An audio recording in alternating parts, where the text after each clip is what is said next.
Assalamualaikum warahmatullahi wabarakatuh. Perkenalkan, nama saya Putri Dwi Juwita. Di sini saya akan mereview materi ke-15 mata kuliah Hukum Pidana Lanjutan oleh dosen Profesor Dr. Hajah Heni Nuraini SHMH beserta asisten dosen yaitu Dr. Muhammad Rendi Aridayandi SHMH. Alasan hapusnya kewenangan menuntut. Tidak adanya pengaduan pada delik aduan. Dalam buku 1 KUHP tidak ada pengaturan khusus tentang delik aduan, melainkan diatur dalam buku 2 KUHP tentang kejahatan. Sedangkan dalam buku 3 tidak dikenal dengan delik aduan. Macam-macam delik ada dua, yaitu delik aduan mutlak atau absolut dan delik aduan relatif. Dari keistimewaan atau kekhususan dari delik aduan absolut yaitu dalam delik aduan absolut yang diadukan adalah peristiwa hukumnya, dan dalam delik aduan absolut pengaduannya tidak dapat dipisah-pisahkan atau on split bar. Artinya dengan adanya pengaduan berarti berlaku untuk semua pelaku kejahatan, walaupun tidak disebutkan satu persatu. Oleh karena itu, dalam delik aduan yang absolut, pengaduan mutlak harus ada, sebab tanpa pengaduan pelaku dan peserta lainnya tidak dapat dituntut. Dalam delik aduan relatif, yang diadukan adalah orang yang disangka telah melakukan tindak pidana. Siapakah yang berhak mengadu? Berdasarkan pasal 72 dan pasal 73 KUHP dapat disampaikan bahwa yang berhak mengadu adalah orang atau mereka yang terkena kejahatan. Tenggang waktu pengaduan. Sejak saat orang yang berhak mengadu mengetahui adanya kejahatan, hal ini berlaku baik untuk delik aduan absolut ataupun delik aduan relatif. Adapun daluarsa pengaduan adalah setelah 6 bulan apabila korban bertempat tinggal di Indonesia dan 9 bulan apabila bertempat tinggal di luar Indonesia. Terdapat dalam pasal 74 KUHP.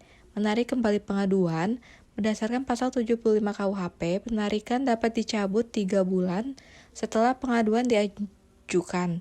Tetapi jika yang berhak mengadu meninggal, maka pengaduan tidak dapat dicabut kembali. Tetapi khusus untuk delik aduan absolut, penarikan pengaduan tidak terikat waktu 3 bulan, melainkan selama waktu pemeriksaan dalam sidang pengadilan.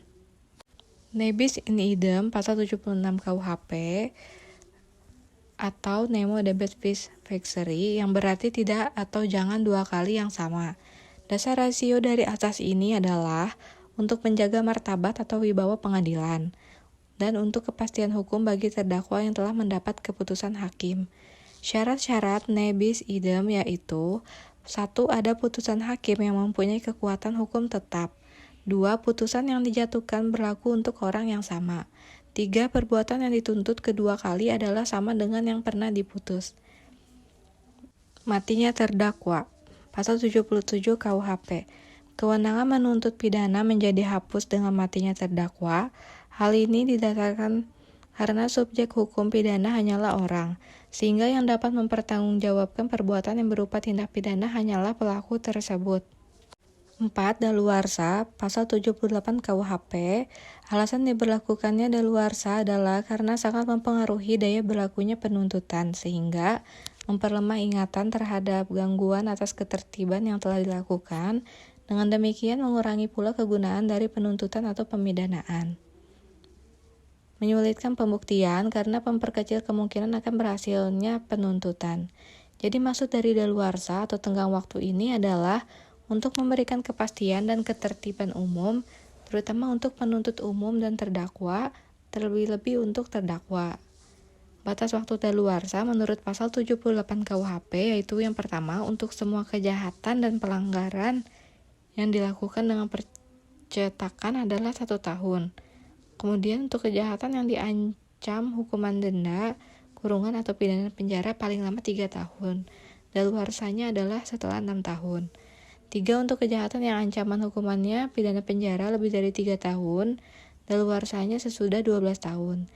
4. Sedangkan untuk kejahatan yang diancam pidana mati, daluarsanya adalah sesudah 18 tahun.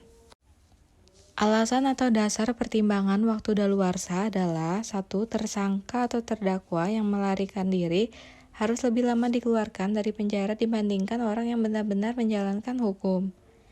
2. Ingatan orang terhadap kejahatan-kejahatan yang lebih berat akan lama hilangnya. 3. Kemungkinan untuk memperoleh barang bukti semakin berkurang, sehingga sukar untuk dikumpulkan karena hilang. 4. Memberikan rasa kepastian hukum pada masyarakat. Penentuan tenggang kadaluarsa. Menurut pasal 79 KUHP, dihitung pada hari sesudah perbuatan dilakukan kecuali untuk 1. Kejahatan pemalsuan surat atau uang, 2. Perampasan kemerdekaan, 3. Pelanggaran terhadap pencatatan sipil dihitung sejak saat daftar pernyataan dilakukan. Penangguhan dan perhentian daluarsa. Penangguhan daluarsa atau penghentian untuk sementara waktu tenggang daluarsa. Kemudian penangguhan daluarsa atau dibatalkannya tenggang daluarsa yang telah berjalan. Tindakan penangguhan dan penghentian daluarsa ini terjadi karena adanya perselisihan yang sifatnya bukan pidana tetapi dapat mempengaruhi keputusan hakim pidana. Penyelesaian di luar beracara atau afdoening buiten proses. Pasal 82. Afdoening buiten proses atau AFKOF artinya adalah tebusan. Hal ini hanya berlaku untuk perkara pelanggaran saja, yaitu terhadap perkara pelanggaran yang diancam denda saja, maksimum denda harus dibayar, perlukan kuasa dari pejabat yang ditunjuk undang-undang. AFKOF ini sifatnya sukarela dan harus inisiatif terdakwa sendiri. Tidak perlu untuk tersangka yang berumur di bawah 16 tahun atau anak-anak. Selain AFKOF ini dikenal juga adanya lembaga shiking atau denda damai yang berlaku terhadap pelanggaran dalam TP dan TP fiskal. Asas ini merupakan kewenangan JPI dengan dasar atas opportunity demi kepentingan umum. Adanya abolisi dan amnesti di luar KUHP. Abolisi meniadakan wewenang dari jaksa untuk menuntut hukuman. Sedangkan amnesti wewenang yang lebih luas, yaitu meniadakan wewenang untuk menuntut dan menjalankan eksekusi baik sebelum ataupun sesudah eksekusi. Perbedaan abolisi dan amnesti. Abolisi hanya menggugurkan penuntutan terhadap mereka yang belum dihukum, sedangkan amnesti menghentikan penuntutan dan menjalankan pidana semua akibat hukum sebelum dan sesudah tuntutan dihapuskan. Dalam pemberian abolisi dan amnesti, Presiden diberi kuasa undang-undang, artinya Presiden tidak perlu meminta persetujuan DPR. Alasan gugurnya hak untuk melaksanakan hukuman dalam KUHP, 1. Matinya terpidana, yang terdapat pasal 83, kemudian daluarsa pasal 84-85.